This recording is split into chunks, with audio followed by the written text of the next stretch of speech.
What up, everybody? Welcome to the Best Damn College Football pregame show presented by Best Damn Media. It's your boy Ron James here with Big Chris Drew. We are here to kick off week 2 of college football. How you feeling, Chris? Good. Waking up a little bit, excited for, week 2. You only get 12 of these a year, so each and every one just means something to me. Exactly. There's nothing like waking up and putting your phone on Do Not Disturb so your family knows what it is. Like, do not Yep. talk to me. The Buckeyes are playing. That's what it's on. Man, last Saturday, bro, my little cousin was playing Xbox on this TV right here. I came home, I was like, I don't know what you heard about anything, but on Saturdays, that gets turned off. He's like, give me 5 more minutes. I said, nigga, I will kill you in 5 minutes. Bro, people got to know better. Like, how dare you, get married during college football That's what I'm season? Like, I saying. get 12 of these a year. You got 50 or you got 40 other weeks to choose from, and you're going to pick one of my college football. Bro, 3 weddings last year. I remember that. I Now, remember you were tight. You were tight now about let that. me tell you, all 3 of them, beautiful weddings, great times. I had a blast. But, doing a halftime space in the car at a wedding for Notre Dame, Ohio State, and we know how that game went, so it wasn't fun to come out to the car to do that space. But we are here. I think I got a clear slate other than the 2 games that I'm traveling to this year, so no one's really interrupting my college football weekend, so we're ready to roll. Ready to roll. I'm rolling. I'm rolling. I'm rolling. I'm rolling. In the words of my guy Herbo. You feel Yes, me? G Herbo. So before we get into the college football slate, both of us were at high school football games last night, checking out some prospects across the country. So why don't you tell me who you went to see and how that went? I went to go see Ethan Grunkmeyer, Olentangy quarterback. Obviously elite 11 quarterback, big time arm talent. Submitted to Penn State. I went to go see him play Olentangy Orange, who has a kid at quarterback that I think is going to be, play for a top 15, top 20 program, Levi Davis. So I went to that game. Ethan, his arm talent is ridiculous, right? He looks the part, feels the part. One of the most violent arms I've seen in terms of just every time the ball comes out of his hand, just violence.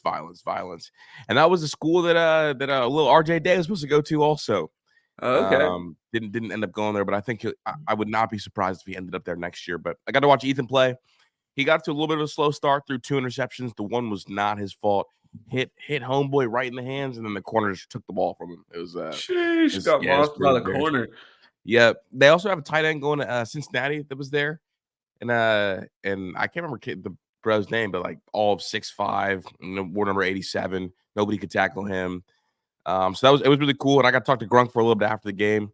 Man, the kid should have been a Buckeye. Real talk. I know he got Air Nolan, but that kid is his mom played basketball at Ohio State. He's got Damn. the really big time arm talent. From Columbus, obviously goes to Olentangy. In a different world, that kid's a Buckeye, and he's a 2-sport athlete too. Good basketball player, and he was way more mobile and twitched up than I thought he was. He could really get out and run. I mean, it's great for that kid. It's sad for Buckeye Nation because we're gonna have to see both of these guys. We're gonna have to see both of these guys at Penn State. I mean, Brad's Yeah, creating the Penn State pipeline it to is. Ohio, and it's getting scary, man. It's spooky season with some of the arm talent we're seeing pull up in Penn State, and that's something that Penn State's been missing all of these years. That elite, take you over the top type of quarterback, and I think they have that in Grunk and Drew right now. Facts. I think Grunkmeyer has the strongest arm in all of high school football right now. You think Grunkmeyer has the strongest arm in all of college football? High school. That's a hell of an assessment. Yeah, I think he's got the strongest arm in all high school football. And he still has one more Elite 11 to go through. Or his last one was No, this past year. so you do the Elite 11 between As a junior and junior. senior year, and then you Okay. early enroll. So next year's Elite 11 class will be Tavy and St. Clair and them. Oh wow, that'll be a fun one to watch. So this past Friday I went to see Pittsburgh Central Catholic play, and that team is loaded. They have 5 of the top 50 players in Pennsylvania on the team. They have Michigan linebacker commit Cole Sullivan. They have Penn State commits Anthony Specca, who plays linebacker, and wide receiver commit Peter Gonzalez. And my buddy that I went with, he was like, bro, I don't really have good luck going to see Penn State prospects. They get hurt every time I go see them. So he saw Tamir Robinson blow out his ACL 2 years ago. First play or second drive of the game with everyone in attendance. Franklin was there, Terry Smith, the whole Penn State staff was there. Clemson had people in representation.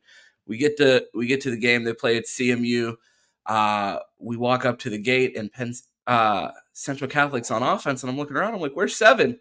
Like, where's Peter Gonzalez at? I don't see him."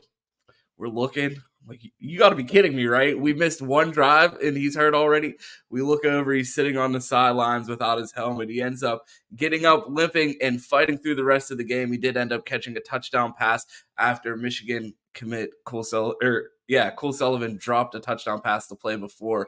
It was funny to see Michigan get a crack at it, and then the next play, the Penn State guy was able to get them over the top. That team is absolutely loaded. It was fun to watch them, but yeah, so got to see a lot of Big Ten talent last night in the college or in the high school football scene. Bro, there's this 2026 kid. His name is Levi Davis. Ron, I'm telling you, bro, like that kid's gonna be a top 15 quarterback in the country. Like he's 5'11", super creative. Like I'm talking like spin moves when rolling out of the pocket. Player comp, let's hear it. I mean, Brad. I knew you were gonna say it. When you said spin move, I was like, I know who he's gonna say. That's why. Go ahead, say it. Bro, Brad. So his brother called him Little Braxton Miller because he wore number 5. And then Brad Mandler told me, and Brad Mandler is always blessing, like one of the top 5 quarterback guys, kind of out there. He called him little Bryce Young. Like that's the comp. I mean, he threw a ball. So I was on the sideline with Brad, and he threw a ball. He was rolling out right, broke off 2 defenders in the backfield, stepped up and floated one probably 30 to 40 yards down the field, right over the shoulder in a tight window for a touchdown. And I'm on the Olentangy sideline, and I was like, holy fucking shit, what a ball. Olentangy, like, the team looks over at me like, nigga, who are you rooting for? Like, that ball made me scream, bro. Like that really messed me up. And if they had any kind of, if they had receivers for real, I would be really, really impressed. I mean, they probably would have won that game if he had receivers. They had no O-line and no receivers. So I was just blown away by Levi, bro. I think he's going to be a big time player. Honestly, I think he's going to be an Ohio State caliber quarterback. Is that going to be the first Brad product to Ohio State? I hope so. I really hope so. so. Yeah, I hope so. I mean, that kid is real deal, and he's class. The thing is, like, I don't know if Ryan Day will offer like a little runaround guy, Yeah. He doesn't like that. Yeah, but the kid has some like even in the pocket, bro. Kid rips it. You have with a little violence. Devin Brown in him. Little Devin in him. Little Tathan in him. He can rip it, bro. They're calling him Little Braxton Miller. They're calling him everything. So we got a quick question here. Speaking of prospects, did either of you hear about Justin Scott wearing Georgia gloves during last night's game? And I did. I saw it. Actually, Clint from Rivals chimed in on that and said that he really has. It's been a trend among this class of kids not wearing their committed team's gloves during the game. He says you see it almost every week. They said Jeremiah McClellan had on Oregon gloves last night. They said Marquise Lightfoot had on Ohio State gloves last night. So I wouldn't panic. I don't think it means too much. It seems to be these kids just wanting to wear the cool stuff they get. And I think that's one of the parts that people get confused about during this recruiting process, because like, these are kids at the end of the day. You know what I mean? They have relationships with these other schools. They go and get this free gear. It looks cool when they're to other kids that they're playing against and they play with. So I really don't buy too much into the glove hype and the glove watching. So Clint says it seems to be pretty normal across the country. So I'm going to roll with that for now. I don't think the Buckeyes have anything to worry about. The people that would normally panic when something like that happened had no panic last night. So yeah, I think we're good to go. I didn't get any phone calls, so I think we're good to go there. As long as I see that little Buckeye sticker on Jeremiah Smith's helmet, I'm good. I'm ready to roll. That's the only thing I'm rocking with. Like, as long as we make it through the end of the Florida high school season and he still has that Ohio a sticker on the back of his helmet. We're in good shape. And he went nuclear yesterday, bro. He went crazy. Talk about it. Went crazy, bro. I think like what at the half he had like over 260, 3 touchdowns and 9 catches. 9 catches, bro. Bro, Now bro's Florida really State different. They wasn't ready for that. Them Jersey boys. They don't see that at the shore. No, they don't see that. And it's crazy because they were game planning for it all week. I mean, he finished the game with 16 catches, 316 yards, and 3 touchdowns. Got pulled in the third quarter. JoJo had to be looking like, bro, I'm here too. Yeah. Like, that is disgusting, bro. Imagine being that corner. Not that, bro. They were just being all around disrespectful because you know who else was going fucking crazy last night in that game? Huh. Zaquan Patterson, bro. Was he really? Saquon's Pick nasty, 6, bro. smacking the fuck out of people, bro. We fumbled that. Fumbled Off a slow play. Like, why are we slow playing? That's what I'm saying, bro. Slow playing for fucking who? We don't have a safety in the class. That's what I'm saying. We slow play for the nobodies. It's Crazy, gross. bro. It's gross. Fucking real. So that was the start of the football weekend. We started off with some high school football. So before we jump into week 2, I got to get your thoughts on a couple things that happened last week. LSU, Florida State. Oh, yeah. What do you think happened last week, bro? I want to know what you just thought about right there. I don't know. It was... You look scared, bro. It's like I said, I know what you did last summer, and bro fucking froze up. I said, oh, you know about her? Oh, be careful. We don't know who watches the show. Yeah, no. Honestly, on the Florida State side, bro, they're so fucking good. Johnny Wilson's so ridiculous. Keon Coleman, I know people are gonna want to rip my head off, but he might end up winning the Blendikoff this year, bro. Like, Coleman is that good. At 6'4" to move like that, and he runs routes like a slot receiver. Like, he looks like the part. And LSU has NFL players on defense, and it didn't look like it. And I thought that, honestly, Jordan Travis was pretty erratic during the first half. And then once he tightened up, I mean, to have 2 outside receivers at 6'4" and 6'7", and the tallest corner you're going to face all year is 6'1", like, they're going to be a headache for everybody. And I really think that those 2 receivers are the ultimate equalizer, because whenever they get into a game that's, that they're going to be outmatched in the trenches, outmatched me in the trenches. I'm going to take those free hitches. I'm going to take the easy routes. And if you miss one tackle, Keon Coleman's scoring. So they're going to be a tough out no matter what. And honestly, with the way Clemson imploded, they've got the easiest path out of everyone to the playoffs. Absolutely. I mean, the ACC, I mean, what's their toughest game? Pitt? Or I don't know if they have Duke. Hey, no disrespect. I think Duke might be the second best team in the ACC. Better than North Carolina? Yes, absolutely, bro. You know my rule, bro. You know the rules. You cannot have someone from the 2021 Ohio State defense on your defense playing and have me take you seriously. But he played well. I didn't see him in any highlights. He cost us a natty. He did, but I didn't see him on any Spencer Rattler highlights week 1. In fact, I watched that North Carolina game. I forgot he was even on. I forgot he even played for them. Did he play? I don't remember seeing him. Well, I had plans to jump into TCU Colorado and a little bit of last week LSU Florida State, but I want to move right on here. We got our guest Sideline Bama here to talk a little bit about Bama, Texas. Ooh. So I want to bring him up and get him in here. I know he took the time out to join us today. He's on the way to the game. So let's get him up here and talk a little Texas Bama, the game of the week. What is going on, guys? What's up, man? Super thankful for you to join us today. Yeah, man. Thank you guys for having me on. I really appreciate it. I'm looking forward to talking about this game. Looking forward to watching this game tonight. It's going to be a big one. So when we were talking before the show, you told us that you might be heading towards the game during this time slot. Did you make it there, and are you going to be inside the stadium for the game today? I drove to my hometown, Prattville, so that's where I am right now, and I'm going to head over to Tuscaloosa in a little bit later. Nice. So jumping right into it, what are your biggest concerns going into this game? Last year, super close to start. I mean, even down to the wire, our guy Ryan Watts missed a tackle on Bryce there, and they're able to escape. Overall close game. If Quinn doesn't get hurt, I think it's even closer. Do you expect something similar this year? I am very conflicted on how I feel about the point spread. I keep wanting to go towards Alabama covering, and there's a couple reasons why. Um, Everyone is pointing towards the trenches in this game, rightfully so.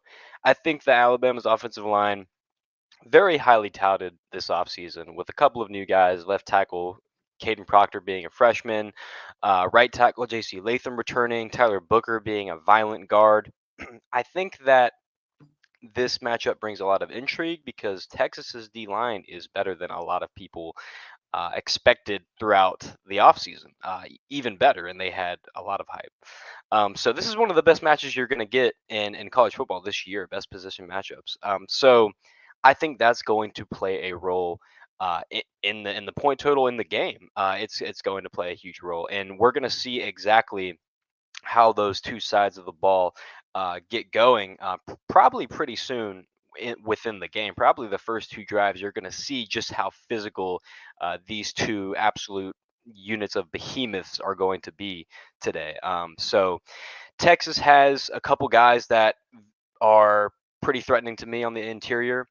Um, Byron Murphy and Devondre Sweat are going to be huge on the inside, and we're going to need center Seth McLaughlin and Tyler Booker to lock those guys up because any interior rush when Tommy Rees and that new Alabama offense, that revitalized Alabama offense, is trying to hit holes up the middle and try to open up gaps, that's going to hurt a lot, especially when we try to launch some of the power concepts. So that's my biggest concern is can the offensive line hold up against Texas DL? Um, a couple of other things. Obviously, you guys know our secondary a little bit injured and banged up this week. We get Malachi Moore, who is expected to play, but he is a little bit banged up, so you never know with him. Also, Jalen Key, there's no word on him yet, transfer from UAB. So if that secondary is not as up to the challenge as we think they can be, um, easily Quinn Ewers can put up yards with Xavier Worthy, Adonai Mitchell, and the others. That's going to be concerning as well. That's going to have a lot to do with can Texas run? Can Texas establish the run on this Alabama defensive front? Can they do what they have done to opponents with running backs like B. John Robinson, who's not there this year? Stretch out a team, get the short passing game going, try to lure corners down into the flats, and then beat you downfield with Xavier Worthy or in the seam with their tight ends. That's going to be what they're going to try to do if Alabama can get that secondary up and ready, even if it is not 100% healthy. Then I think we'll be fine on that front. So those are the two areas I'm really concerned about. Sidelines, I got a quick question. As a Bama guy, where do you want this game to take place? Because I think this game has two different options, right? I think this could be kind of your more classic, like last year, 1920, right between that 20 to 24 range in terms of score, or this could end up kind of being a shootout. As a Bama fan, where do you feel more comfortable, kind of with this new Tommy Rees offense, in a shootout or more of the kind of lower end scoring? Yeah, definitely more on the lower end. I didn't really pick the game that way. I think my score prediction was 31-24 or something like that. So Ooh, I does didn't that really give you pick. anxiety, man? Does that give you the anxiety if Quinn Ewers gets in rhythm? Because as someone who loves quarterback play, the one thing I don't want when I'm playing a good team is for the other opposing quarterback to get in rhythm when I'm not exactly sure what my quarterback is. Yeah, it definitely does. It definitely does because I know Jalen Milroe is great, and I'm not gonna sit here and say like, oh well, he's unproven, so I don't know. Oh, you I threw think the he's great. great I think he's word. Wait a great. second. The great word. That word means something over here, sidelines. For Alabama quarterback standards, he's pretty great. He's a great athlete. He's a great athlete. Okay, great athlete, So great quarterback. Because look, I'll throw some it money is two down different on things. Milroe if we think he's a great quarterback. Because as someone who's watched Alabama from up in Ohio, I see great quarterbacks. I see Bryce and Mac and Tua, and it's like when you say great, I expect Milroe to be comparable with those guys. Well, I'll say this then. He's a great athlete. We're going to Okay. find out today if he's a great quarterback. I Around think him. we absolutely are. And one of the things me and Chris talked about on the show last week was is the winning quarterback sorry. Is the winning quarterback of this game going to be launching a Heisman campaign after today? Yes. I definitely think so. I think that means a little bit more if that's Quinn Ewers in Texas pulling out the W. I think if Jalen Milroe wins this game, yeah, you're going to have a lot of Alabama fans that that launched the Jalen Milroe Heisman campaign. That's going to be in the media, of course, because it's Alabama. Um, if Alabama does win this game and they cover, and it's a pretty impressive performance by Jalen Milroe, like 256 yards combined or something like that, I think is his prop point total. If he overs that, I think it's going to be because he has to today because of the team that he's playing. I don't know if he's going to be a realistic Heisman shot. I think he's capable of it for sure. I just think the way that Alabama wants to play offense and control games this year, like going back to your point about what kind of game is this going to be, I hope it's going to be a game that Tommy Rees can control. The offensive line can totally dominate and control every point that's scored. So if they play like that and they play like that the rest of the year, like they want to play, I don't know if Heisman talk for Jalen Milroe is going to be necessarily realistic, but he'll definitely be in that conversation if he ups on that yardage total today. Do you have any anxiety about Proctor playing out there against that really veteran Texas defensive line, or do you think he's good enough and will be able to kind of shore up that side? I might have some anxiety just because it's a little bit early, right? Like if this game was maybe week 4, definitely like week 5, I would not have any thoughts about it. I would actually think it's an advantage because he is a very great and very large, very strong offensive lineman. But I don't know if I have too much anxiety. I think that today we're going to find out what he's really about. We're going to find out if this guy can be the next great Alabama tackle. And I think we'll find that out pretty quick within the first drive. We knew last year in this game, both sides of the defensive line, or both defensive lines, got very violent very quick. So I think we can find that out with Proctor this year. Heard. I'm excited. This should be game of the week, and I'm intrigued because it does feel like at least last year, Sark played so much closer to the vest the week before, and then really opened it up and gave you guys a completely different look, a completely new look Texas offense for that game. And at times in that first half when Quinn was healthy, it was kind of looking scary there for a little bit. Then when Hudson Card came in, obviously everything ended up getting shut down. So does it concern you at all, Quinn Ewers having a second crack at Bama, or do you think this year's Bama defense will be more suited for him early? Yeah, I think that's the biggest thing that brings the intrigue to this game is that everybody knows how close it was to looking like okay, this is another Bama loss when Ewers was cooking us up. So knowing that he's going to be healthy and improved, much improved as a quarterback, it definitely does bring, I think, everybody in the fan base anxiety. But there is hope that this defense can contain a team like Texas, like it hasn't been able to under Pete Golding. I think that Dallas Turner, his hype is justified. I think today we're going to find that out a little bit. I think Dallas Turner is going to be able to set the edge today, but I also think that he's going to be able to get to Quinn Ewers. And if he can do that, that's going to make the biggest difference in if Alabama covers the spread or not. I think Dallas Turner getting around the edge, guys like Deontay Lawson blitzing up the middle, creating pressure on Ewers. If Ewers can get pressured, be off platform, and we can't let him extend plays at the same time, I think that's going to be a telling sign that, okay, Ewers might not be able to cook the way that he wants this year. They might have to go another route in terms of short yard passing, trying to get in between the tackles, force them to play a way they don't want to play, and that's definitely not having Ewers throw, across his body up the seam to Xavier Worthy for a 60-yard touchdown or something like that. So You did mention that a couple of Bama DBs are nicked up. Who you got nicked up for this week? Malachi Moore and Jalen Key, the transfer Okay. safety from UAB, he looked very, very good last week against Middle Tennessee. And Jalen Key is a huge, big body safety, big hitter, Yep. and so is Malachi Moore. So both of those guys being banged up a little bit is kind of concerning. But the report from Chris Lowe yesterday is that Malachi is expected to play. He was huge as a freshman. I think he's still looking to get back to that hype that he garnered as a freshman. And if he's ready to go and he's fully healthy for today, I think he can show us a little bit of that today. If you're the coach, who you sticking Kool-Aid on, AD or Xavier? Worthy, 100%. Yeah, he's going Okay. on Xavier Worthy. I Yeah, think I think AD's the better receiver out of the two. you think so. Yeah, I do. I do. I just think we haven't seen a big enough sample size for the simple fact that he was always hurt at Georgia. But when he was on the field, I thought he was one of them ones. But they're both really good receivers. And the rest of the sea, man, you got a young secondary. Caleb Downs out there too. I'm excited to see how much he plays.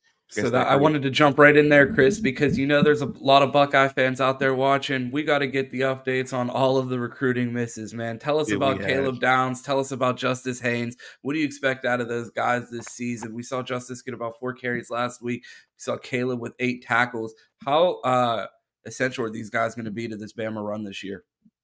Based on what we've already seen, I think Caleb Downs is going to be a huge key piece to this defense for years to come. Not just this season, not even just today, but for years to come. He looks ready to be, one of the next great Alabama DBs. I mean, every big DB that can sort of play safety or corner that comes through Alabama, they're always going to get the Minka Fitzpatrick comparison. Like you guys know, you saw Malachi Moore get that when he was a freshman, and then now Caleb Downs is getting that. But Caleb Downs is one of those guys that you look at and say, oh, he really could be the next Minka Fitzpatrick. He's that good. First round value already at his position. So especially with the way that Nick Saban likes to coach up his secondary and have guys moving around, playing different positions. It seems like he's very confident in Caleb Downs being at that safety spot, and just being a big body, being a tackler that's not afraid to really get in there and tackle somebody. I think he's going to be just fine for Alabama and end up being probably the next great DB, as well as Justice Haynes. He's been great, very, very quick on his feet, very Mark Ingram reminiscent to me. That's always been my kind of half comparison. So yeah, looking forward to if he can get within the starting 2 running back this year, and hopefully today we see a little bit of Justice Haynes. A question from the chat. What about Keon Keeley? Did he get any playing time last week? Yeah, I did not see too much Keon Keeley last week. I think that they are still kind of trying to get experience within the edge rusher room. So there's a lot of young guys that didn't play.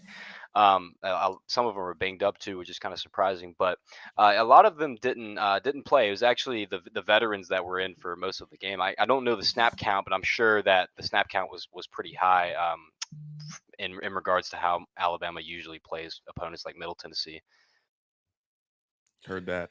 Real quick before we let you get out of here, is this a must win for you guys or even for Texas?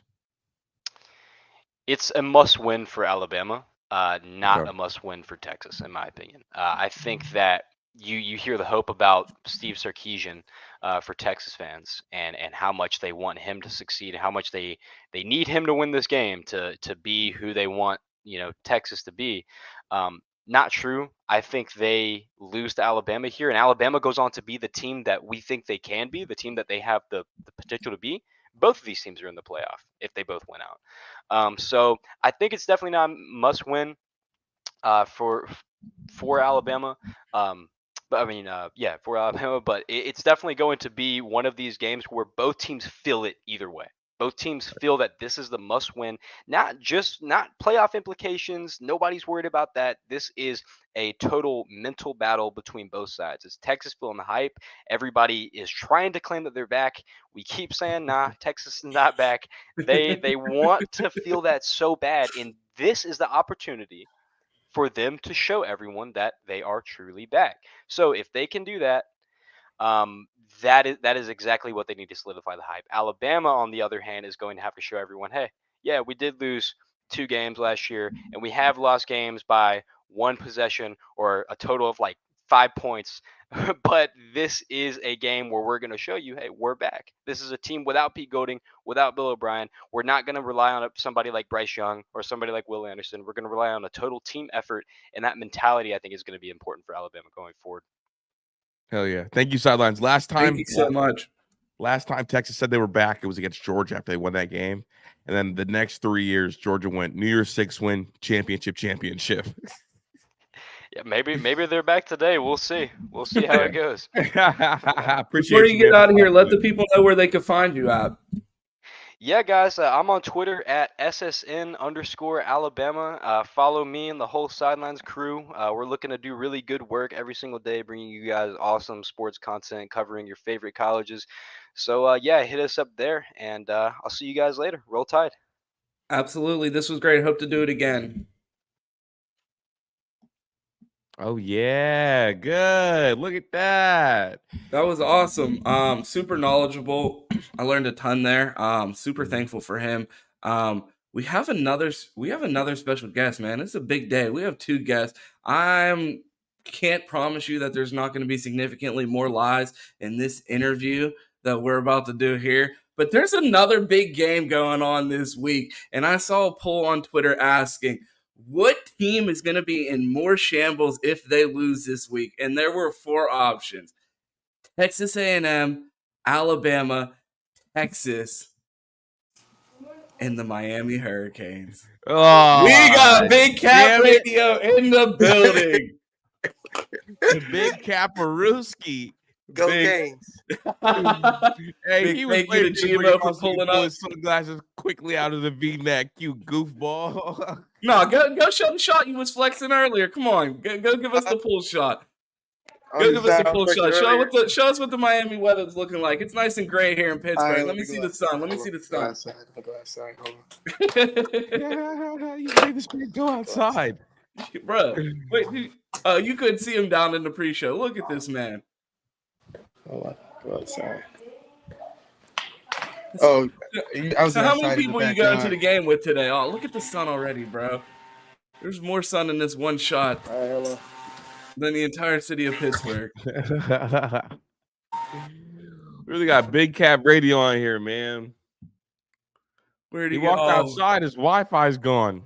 That's what I'm saying, bro. He was just outside at the pool flexing a minute ago.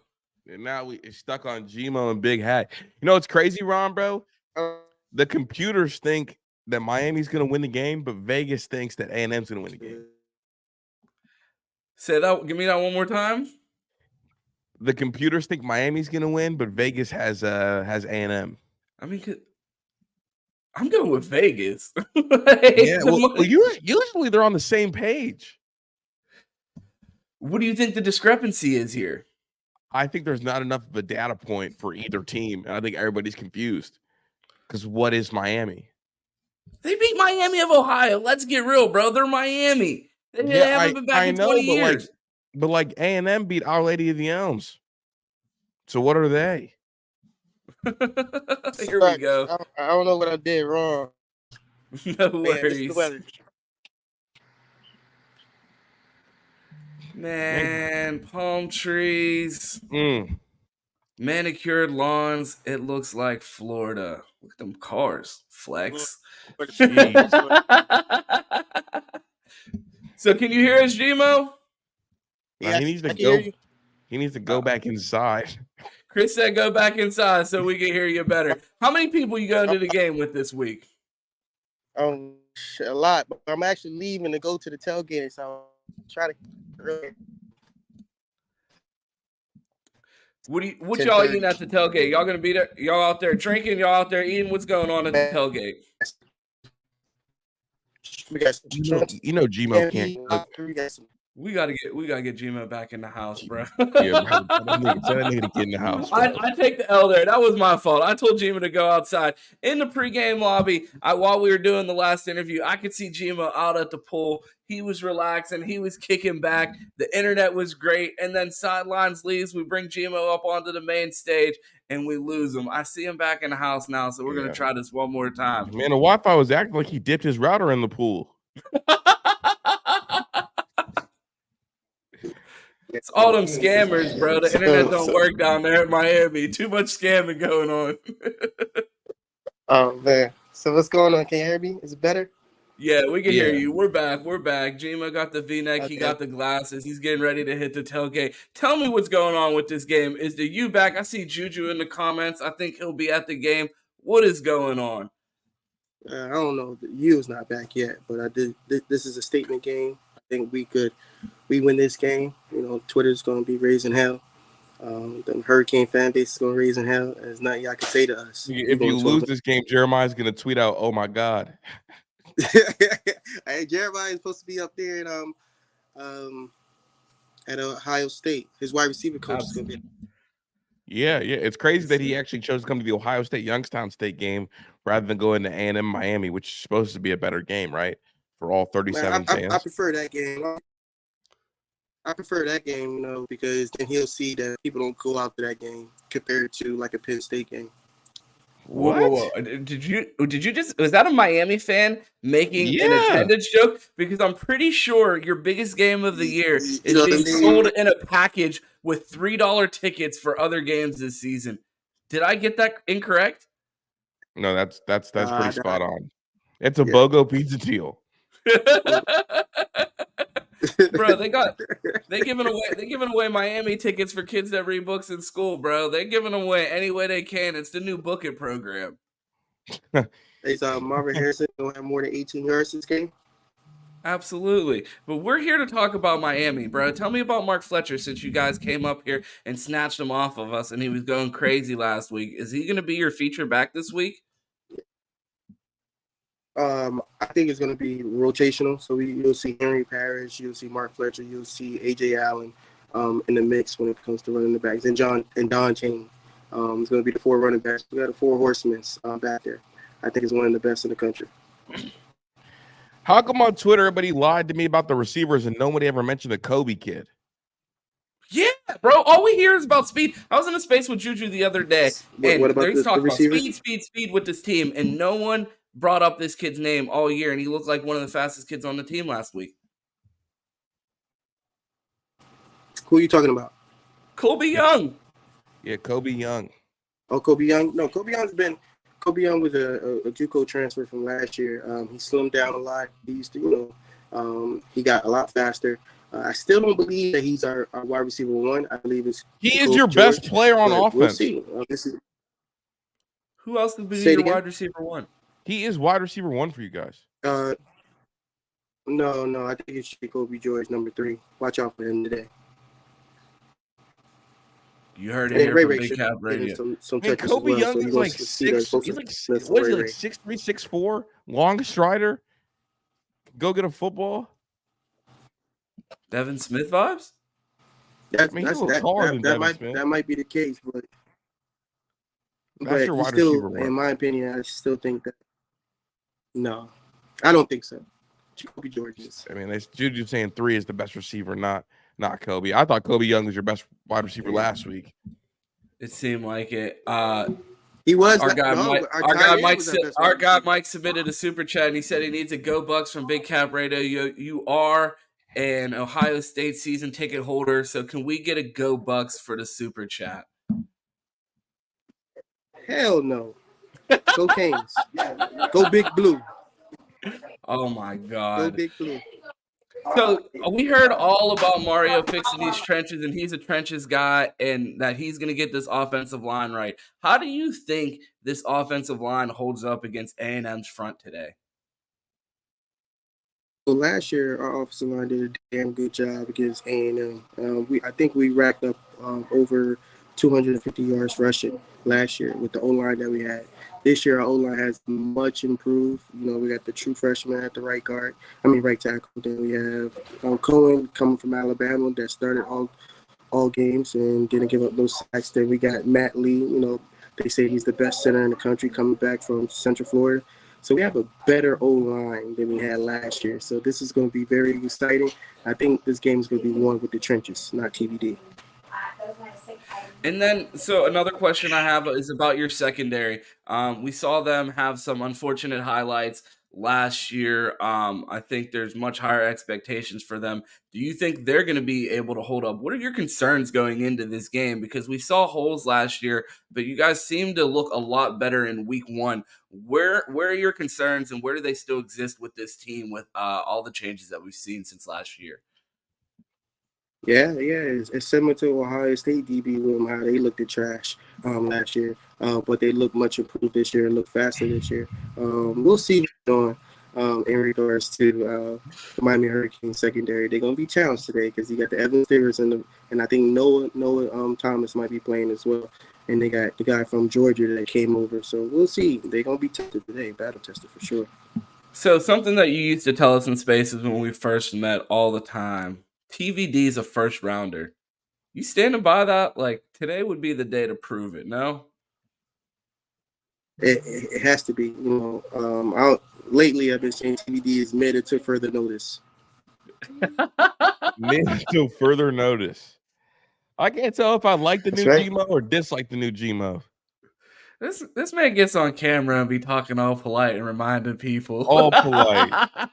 Only time you ever. I'm a businessman. I'm headed to the game. I'm probably gonna lose service because I'm headed to the game. So I just want to. No worries. We appreciate you pulling up. Go Buckeyes. We'll hold it down because we know. What are you doing with your tickets, bro? What you mean? You're down in Miami. Who using your tickets today? My brother, and sister's going to the game because my sister goes to Ohio State. Okay, because you're Buckeye at heart. No, go Big Blue. We appreciate you joining us, Big Cap. Enjoy the game. Have fun. Be safe. We will talk to you. Hey, look at my crazy dad. What's that? One time. On that note, we'll get you out of here, man. Enjoy the tailgate. We'll talk to you. All right, we'll get him out of here. Jesus Christ. Gmo on the dial-up, but we appreciate him popping in. Fred Flintstone's internet. That's what I'm saying, bro. What are your thoughts on what he had to say? Is Miami really improved? Because like we were talking before he came back in here, the computers in Vegas are on different sides right now. What side are you on? And what makes most sense to you? I think Connor Wegman's going to be too much for them. So I got A&M, but I do think they're improved for the simple fact they got rid of that scam artist Josh Gaddis. Like, he was the one that was going to blow up the whole thing. Like, he was, I mean, that speed and space offense was just a walking meme. Every time they took a snap, you knew some fuck shit was about to happen, bro. It was like watching the Scooby-Doo scenes where they're running from the bad guys and just running all over the house. That's what that offense looked like last year. And it was hilarious to watch. And I think because that's gone, now I don't know how good their offense is, but it's definitely functional. It's definitely competent. And because of that, I do expect them at times to be able to score points in a little bit of bunches. But they're better than last year. I also just think that A&M is also better than last year. They went through their own dysfunction, but in every big game last year, A&M came to play. I mean, people forget they were 3 yards away from beating Bama last year with fucking Haynes King at quarterback. So, bro, and we seen what Haynes King looked like going and ruining your favorite team. Yeah, bro, he threw for 300 yards though. One of 3 ACC quarterbacks that do that. How many interceptions? I think he had 2. Okay. So same amount as Drake May. I think he had 2 touchdowns, 2 picks. he was Drake May for the day. Yeah. Yeah. They said, bro said, go Big Blue. You kick you out of the chat for less. On the Buckeye roast. Because Gmo said go Big Blue, and I let him stay up here. I thought about dropping him, but we were having too many internet issues. I couldn't get too into the production bag. You would have dropped him back into cyberspace. He's really running. Bro. He had a hamster running the Wi-Fi. Speed and space is with the Turtles now. A more fitting pace for him. Yeah, speed and space. But now he's just holding coffee for Mr. Loxley. He's not even getting the call plays. They didn't even let him hold a call sheet. And he used to take Loxley's credit for calling plays, and now he's that's why it's so calling funny, plays again. Yeah, that's why it was so funny. You call plays with me? All right, get my coffee. Be grateful to be here. You let him call the spring game. He was cooking him during the game. That shit was so funny, bro. Loxley. Go ahead. Loxley let Gaddis call the spring game, and in the middle of the offense looking like ass, Loxley goes over, does an interview, and the girl from Big Ten's like, "What do you see?" He's like, "Man, watching this offense is like watching paint dry." I'm like, You know, "Damn, he was talking crazy to him after the game. crazy." They got to run the ones, bro, because they were really beefing in the media. As soon as Josh Gaddis took the Michigan job, like beefing heavy, just for Gaddis to get bounced around, fired, and then now have to come back. The only person that would hire him was Loxley. Bro, and honestly, bro, if you're out here stealing credit for my work, bro, I'm not hiring you back. Oh, Luna, you called the place for me? Go ahead. Call him somewhere else then. Hey, say the line. Say the line. I called plays. Oh, man, and that's your... Hey, Gaddis, bro, say the line. That's the Fuck Josh Gaddis segment sponsored by Menace to Sports. Bro, something that I had at the top of the show notes, that we are now 45 minutes in here, and if you haven't smashed that like button yet, I'm super confused. Why not? Go ahead and hit that like button. Bro, we got to talk about Deion. It's a national college football show, and we went 45 minutes without talking about Deion. I want to start with last week. I owe Travis Hunter an apology. I don't know if Cam's in the chat, but bro, if what I said about Travis Hunter 2 weeks ago was on record, boy, I'd have to cancel this channel. I couldn't show my face in public, bro. I had doubts. I was like, man, he's too skinny. I don't know about the competition he's playing with. I was like, I don't know if he's really like that on both sides. Is he all right at wide receiver? Yes, but is he really that dude at wide receiver? I think it's more of a corner thing. Bro, he's different, bro. Different, bro. And I'm sitting there watching, and I'm like, they might not just have one Heisman candidate. Shador's out there throwing for 500 after, like, oh, you played for an FCS school. You were at an HBCU. Bro. And I'm doubted, bro. I didn't know how much it would translate. Doubts are gone, bro. They went crazy. What were your thoughts about that game? I mean, that's against the same TCU team that had 2 pick sixes against JJ. Shador went absolutely nuclear. Crazy, bro. Bro, they're so ready, bro. Like if they get to play, as long as teams want to play them outside, they'll cook them. They will. I mean, Shador was doing shit that's like real NFL stuff, eye control, discipline. I mean, didn't make a single mistake the entire day. Throwing for 5-10, you're a 20-point underdog, and you don't feel that at all. Like, they felt in control from start to finish. Prime's doing it right. They got dudes. I mean, I don't know, bro. Like that, I'm so glad I got in on that their win total. It was 3.5. I'm so glad that you said that, because that's what I wanted to jump in right now. Are the sports books fucking crying right now because Colorado's preseason win total was 3.5? Are we should bettors be careful, because like Vegas has to be on some shenanigans with college football after the loss that they're about to take on all of the people that smashed Colorado over 3.5. What were they thinking, bro? Bro, I don't know, but I guess the books are getting killed. Like, Vegas is getting killed about Colorado. I mean, last week, the game that Vegas lost the most money on was that Colorado TCU game, because it was a 26-point spread. So everybody was like, man, like, there's no way TCU covers that. I bet for TCU to win straight up. I mean, for Colorado to win straight up. Oh, you talked about that. What, 5 to win 50? Yeah, it was 10 to win like 80. Can't beat that, bro. That might have been the steal of the day. I'm about to roll that again. I'm about to roll it all on Nebraska. I think Nebraska's. Oh no! Come on now. What are we doing? You can't beat, bro. Someone called for it. No, you got to get dropped for that. Did you just say bet against Deion? What are we talking about? We can't do that. Someone just said we're getting soft over here and not dropping people for Go Blue. I can't have you up here suggesting that people bet against Deion. Now that you got some sense to you, do you want to run that back? Nah, Deion did say no one's spanking us at the crib. That's what I'm saying, bro. I seen that, bro. Someone commented on one of our hype videos last week. I just watched that. I'm ready to tackle my wife. Like, bro, I was ready to tackle someone at dinner yesterday when I watched that Prime speech. Ain't no one whooping us in our house. You don't let someone come over your house and whoop you. And when you put it like that, bro, imagine someone like, oh yeah, come over. So does whooping you in your own crib. That's crazy, bro. Bro, beating somebody up in their own crib is a top 2 feeling. I think that's impossible because halfway through the ass whooping it becomes your crib. Like like I own this house now, bro. Yeah, Go it's my shit now. Me and my best friend got in a fight at his crib, slapped him in his own crib. I felt so powerful. That's damn. First, that's called real estate acquisition, bro. Just gave him a monopoly, nigga. This is my shit now.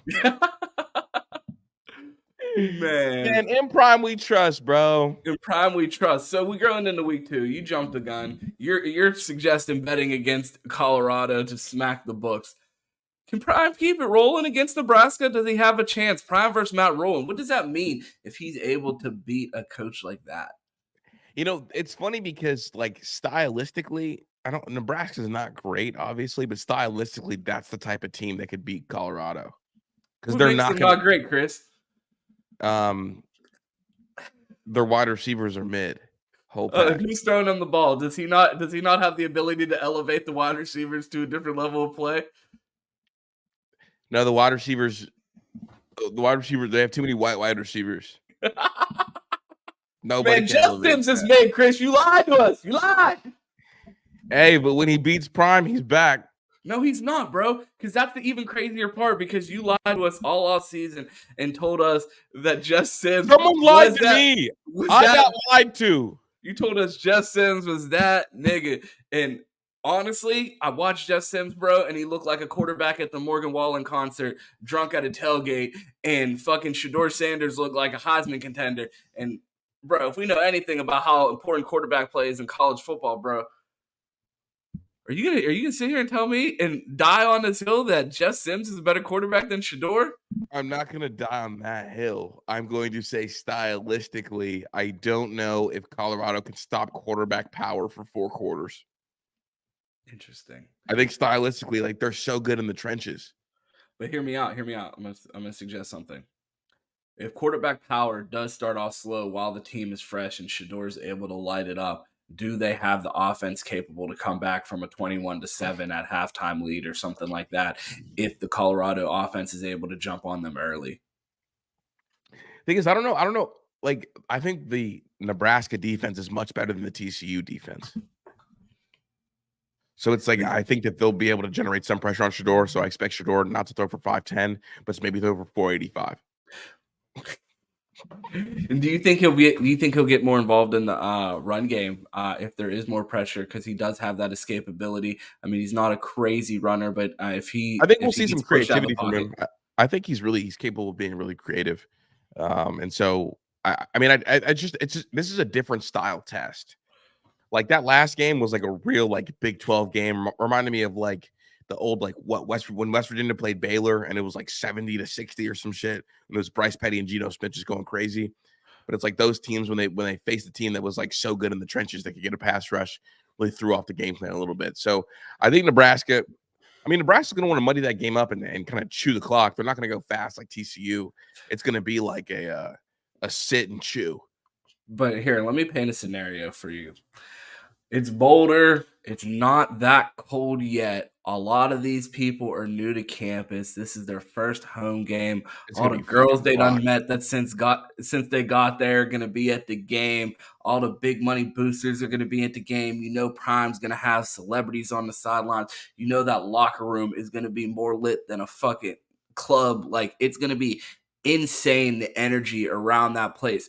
Is there a chance, like, just off of pure adrenaline, they come out and fucking Mortal Kombat finish them and just come out there and punch them in the mouth and never look get back? Rid of them early. It's going to be a crazy atmosphere, bro. Like, I wouldn't be surprised to see fucking Jay-Z on the sideline with a headset on calling plays. That's what I'm saying, bro. Like, it's about to be crazy, bro. It's about to be crazy. That's really like Black America's team. That's what I'm saying. Like, if the Buckeyes are struggling or they get me down, it's like, you got the Buffs to go root for, because that's what I'm saying. They're like, not a threat Bucks, to play your Buffs. favorite team. Exactly. It's like almost a cultural moment right now. Like it feels like it does feel like a moment, bro. If Prime goes and wins 8 games, bro, I don't care what Ryan Day does. If he doesn't win a natty, bro, I'm starting to bring Prime to Columbus can't Bro, win. Buckeye Fett already has the edit out there, and it's probably my favorite edit on the internet, Prime, in all of the Buckeye gear. Yeah, I got like the red glasses too. I got that joint saved on my phone. I'm ready. I can't believe Georgia Tech didn't even interview, bro. Sad times. Well, do you think Jeff Sims stays? Nah. Yeah. Shador would have came. Push him right the fuck out the door. Have fun in Nebraska. Tell Matt Rule I'll see him week 2. But you mentioned we talked a little bit about the Buckeyes. I mean,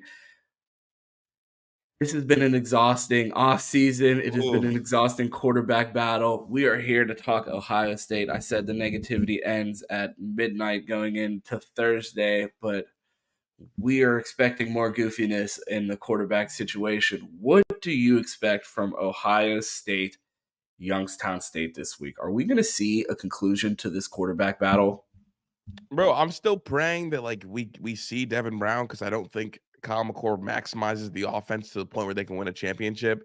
But like, what do I have to go off of that makes me feel better about, what Ryan Day will do? Like last week, he told us we're going to play both guys and then refused to play both guys.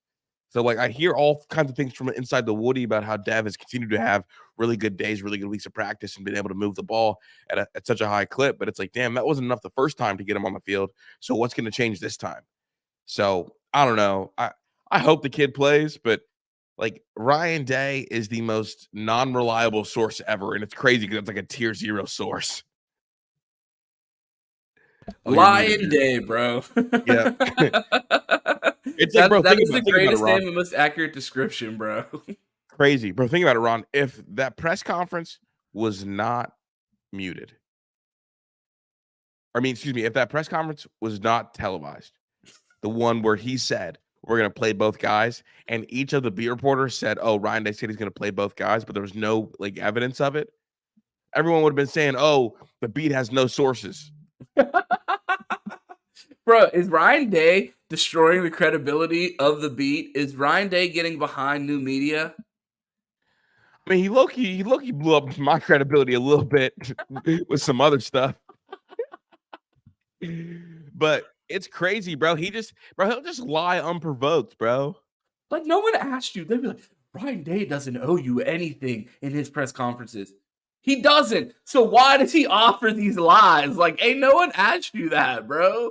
Exactly. It's like that friend that like be at the lunch table and y'all are talking about the NBA game last night, and then they just like make up a random lie out of nowhere. Like, oh, my mom just bought an Escalade. Like, bro, you live across the street. No, she didn't. Why did you say that? Like you said, nigga, LeBron's my uncle. What? I know your uncle. He smokes crack. Like, I know uncle. What are you talking about? Your uncle's white and like 5'4". Your dad doesn't have siblings. Yeah. Like, bro, he lied for no. Hey, bro, here. Hey, you see Terry put in the chat. Basically, if Kyle doesn't score in the first 2 to 3 drives, then he gets to stay in the game because it's a close game and not have a good time, not a good time to do a quarterback battle. That's what it is, bro. It's like Ryan was like, "Oh yeah, well the game was a little tight, so we couldn't put anybody else in." Well, nigga, it's tight because the QB play was mid, bro. Exactly. I just can't, bro. He be lying for no reason, bro. So outside of the quarterback battle, we saw the availability report come out, and Josh Proctor is listed as questionable. Malik Hartford and Jahad Carter will probably split most of those reps. I know they say, oh, you don't lose your position to injury. Could someone take a step forward in this battle of free safety with a window opening up for 2 guys to really get reps at this spot? Yeah, this is the perfect time to make sure Malik Hartford is ready for the stretch of the season. It's really as simple as that. You get Malik Hartford every touch now. You don't have to worry about seniority. You don't have to worry about anything else. Get in the touches and don't look back. And everybody knows where that phrase originates. CJ Hicks. I asked for hot takes in the Ohio State football community yesterday, and someone said that CJ Hicks will lead the linebackers in snaps. And I almost fell out of my chair laughing. Like, there's absolutely no way that happens. But do you think Apparently, there's a fucking plane landing on my roof right now. Sorry, I'm a little bit distracted. But does CJ Hicks get in there? Like, do we see him finally play? And is there a chance? Are you the Buckeye fan base is divided right now? Play the young guys versus the coaches know what they're doing. Is there any concern that coaches might be right and we might see someone that we've been championing for to go out there and not look as we expected? No, the coaches are always wrong, no matter how you slice it. Because if he you've had 2 years to get bro ready. If he's not ready, that's on you. Additionally, I don't need to see Steel. If Steel Chambers and Tommy Eichenberg are that valuable, why risk injury in the fourth quarter of a blowout game? So no matter how you slice it, the coaches are wrong. Like, if you're not going to, I get it. If you're not going to put CJ Hicks in, you're going to put a different guy in. Okay, cool. Got it. Reed Carrico, Gabe Powers, whoever. Fine, cool. Cody Simon? Ever heard of him? Fuck that nigga Cody, too, while we're here. But just fuck with you. I honestly just forgot about Cody. But two things can't be true. Like Steele and Tommy can't be so valuable to you where you can't put anybody else in, but also you risk injury for them late. And then it's like, well, why not just get the young kid reps anyway and help develop some sort of depth? Like, either get the five, show, for recruiting purposes, show that you can even get the 5-star on the field. Let him play a little bit. Even let him go make a mistake. Like, if he's not ready, cool. Let him go make a mistake in front of everybody. Let him go make a mistake for himself. We talked about that a lot in the community this week because Tommy Eichenberg had a game with 60 reps and 0 tackles, and then he followed that up with another game with 50 reps and 2 tackles at linebacker. Why everybody says Steele and Tommy are stud linebackers. Why do you think they're stud linebackers? It's because they've been able to play without risk of losing their position and be bad and make mistakes and learn in the game for the past 2 years on bad defenses. I said, look, Tommy Eichenberg, 2 tackles in 100 snaps as a sophomore. Fuck. CJ Hicks had 1 snap, 1 tackle. At that fucking rate, he would be a Hall of Fame NFL caliber linebacker with the way that we've seen Tommy and still progress. If the starting point is 1 snap, 1 tackle, why is he not being given the opportunity to fail like the 2 people that they claim are so great and can't come off the field because they've earned it and play so well? Why is he not being given the same opportunity to develop in the same ways that those guys were? Literally, and also how much benefit is Tommy Eichenberg going to get from playing 80 snaps against Indiana? None. At some point, just get him out of there. Especially because it's not like Indiana's going to be challenging him in the pass game. They say the thing that Tommy needs to improve on the most is his coverage skills, bro. They're out there running the fucking triple option. What do we need Tommy Eichenberg out there? We know he knows how to fucking play against the triple option. What are we fucking doing? And it's the collisions, too. If we're going to be running the ball that much, that's that many more collisions on his body in a week 1 game. For what? For who? For what? For Anthony Schlegel to get on Twitter and say he needs the reps and CJ Hicks should transfer if he's not happy. And then Dog to fucking jump over the car like motherfucking Blake Griffin and dunk on this nigga and say, I'd bench fucking you for Steel for CJ Hicks. For CJ Hicks. Bro, it's been talking so goddamn much this morning. I'm forgetting my own lines. I yell at everybody on the fucking show. Remember your damn lines. Remember your lines. So one thing I want to ask you about before we get out of here, I fly the South Florida Express flag in front of my house. So that's my team and that's who we root for. Are we going to see one of our guys get a touchdown? I need to know about the freshman wide receivers. Do they play? Do they get in the end zone? Man, we don't even have a receiver with a touchdown, but I would love to see a freshman receiver catch a touchdown. So, I mean, damn, let's just get a receiver to score a touchdown first. Bro, I'm trying to talk myself into the positivity of there's no way we don't see them come out here and kick some ass and everybody's like, hold your horses. Don't get ahead of yourself. I think Cardinal catches a touchdown. I think he catches a slant for 6. That's my take of the day. Or a go. Slant or a go. Something. I want to see him after catch, bro, because he looks really twitched up to me after catch. And I'm trying to see it just because, they said he's the best freshman receiver that they've had there since Ryan Day got there. It's damn, I remember Garrett Wilson as a freshman could house a slant. I want to see someone with that after catch. ability. And honestly, if he houses a slant, then I'm done with Emeka returning punts. Use that to get Tate more touches. I'm there. I don't care who Me you put too. back there, bro. You could Me put too. fucking Lorenzo Styles back there. I don't fucking care, bro.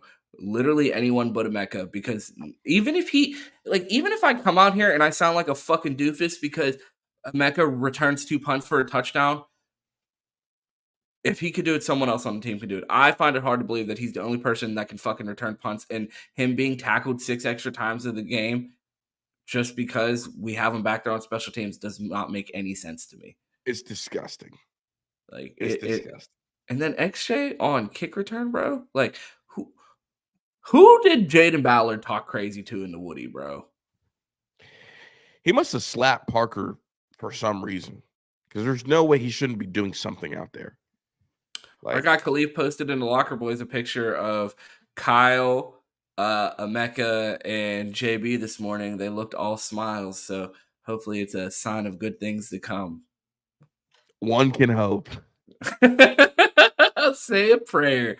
Man, we have been here for an hour and 5 minutes. There's 42 people in here. Make sure you smash that like. We appreciate you guys pulling up. We are going to wrap this a little bit early here. I'm going to go get some food before the game.